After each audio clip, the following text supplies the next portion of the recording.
Yaani unatuambia ati tusifanye affordable housing kwa sababu kuku haiwezi kupelekwa 17th floor. Yaani mnatubeba ufala kiasi gani my friends?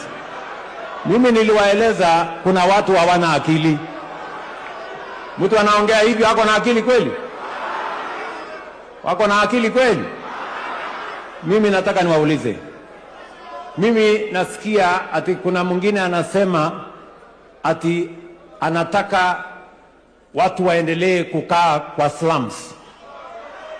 Ati anapinga affordable housing.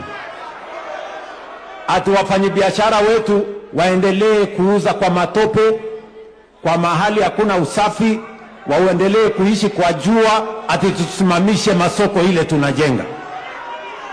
Ati wanatuambia ati vijana wetu wale wa university na TVET waendelee kukaa kwa slums, tuache kujenga hostels.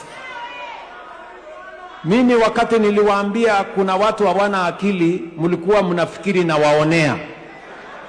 Mtu ambaye anasema watu waendelee kukaa kwa slums, tuachane na affordable housing, ako na akili?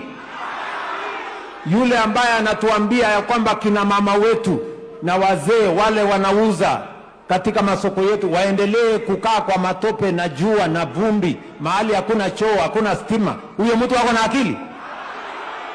Mtu ambaye anasema watoto wetu wa university waendelee kukaa vitongoji duni, tusijenge hostels ya watoto wetu kupitia affordable housing, huyo mtu wako na akili?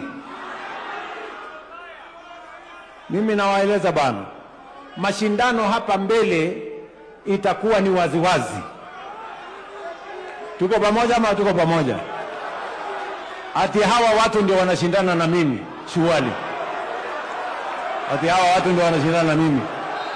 Mtu ambaye anasema watu waendelee kukaa kwa slums, ati watu wa mama waendelee kuuza kwa jua, ati watoto wetu wa university na college waendelee kukaa vitongoji duni, ati huyo ndio mtu anashindana na mimi. Na niliwaambia these people hawana agenda, hawana mpango, hawana sera, hawana maono, hata akili. Hiyo ndio vile mambo ilivyo bwana.